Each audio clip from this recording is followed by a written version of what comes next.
and clipped her with a car, and she was fucked up. I mean, she went from being a straight A student to being someone who could no longer do math.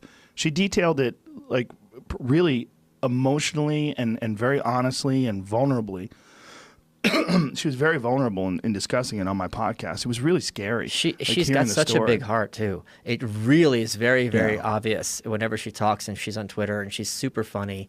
I mean, I'm a big fan of her Twitter, and I adore her. And that thing that she said about that woman, you know, being a marriage of this and Muslim Brotherhood and Planet of the Apes. You know, like that ain't the worst thing to say. And the lady looks like the lady from the Planet of the Apes. I don't give a fuck what you say. She does. And she didn't even know she was black. I thought the bitch was white. Two great things about Roseanne. I thought she was Jewish. She looks like my sister. She's running the government. Yeah. She must be Jewish. I thought the thing that's great about Roseanne is she was on, I think, Tucker Carlson and Sean Hannity. And he's like, do you want to apologize to Valerie Jarrett? She looked at the camera. She goes, Valerie, I'm genuinely sorry. I did not want to hurt you. This was not acceptable. But I also do think you need a better haircut. You know, like she still had her joke in there. But she's such a sweetheart. And I don't think Valerie, the thing that I have people arguing with me about, Valerie Jarrett was born in Iran. Yes. And people were like, well, she's not black. She was born in Iran. I'm like, you know, black people can give birth in Iran, right? That's the thing. And this was they couldn't wrap their heads around it that she was black, but in Iran. Her parents were American. Right. Yeah.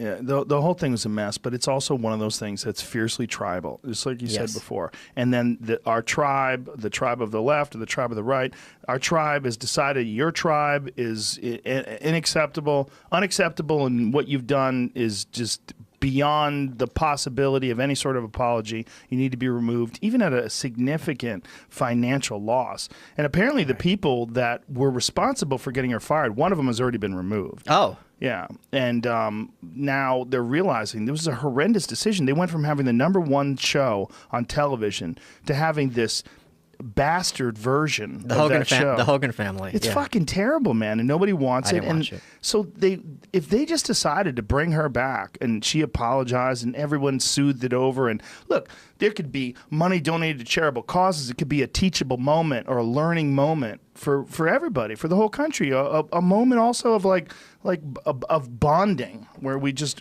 abandon these ridiculous ideas. There was an episode, I watched the series, it was like episode 6. Her neighbors that moved in to the Connors house were from Lanford were Muslims, and Roseanne was prejudiced, and then she realized she was wrong. Yes. There was an episode that's like, stop being, so she's always been very culturally left. Yeah, yeah.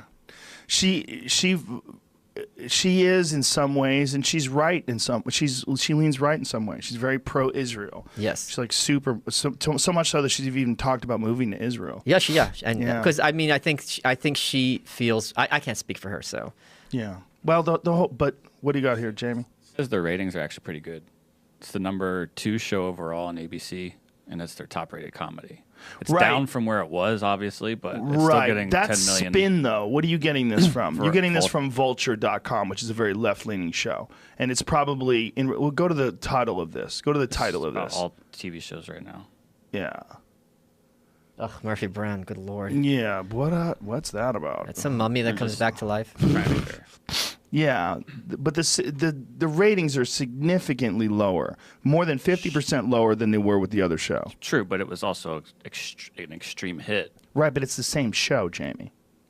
Okay. There's no way you're going to tell me 50% is not a problem. Yeah, but that's the problem. You're reading a spin. What you're reading is Vulture's spin on it that says it's not that bad. They're circling the wagons. Not only is it not that bad, they did 10 episodes. They ordered an 11th. Yes. That's unprecedented. What you order is, look, when I was on sitcoms, they would do a thing called the back 9, right? So you would get 13 episodes, and they would order the back 9, which would bring you to 22, which is a full order.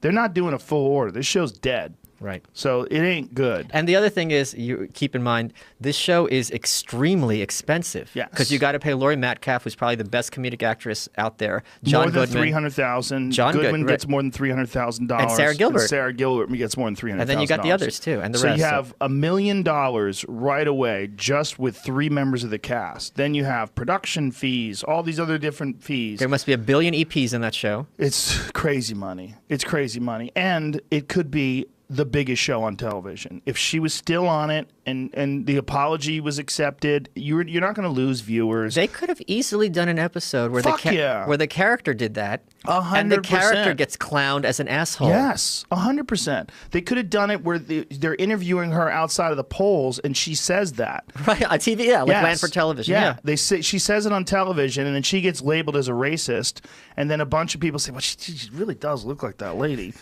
No, that would be how it would end. It would end with them coming home. Dan closed the door and goes to her. She really does look like that. Yeah. I know. And well, then cuts the whole thing about I didn't know she was black, and how could you not know? And then they show different people that look black that aren't black, and different people that look white but are black.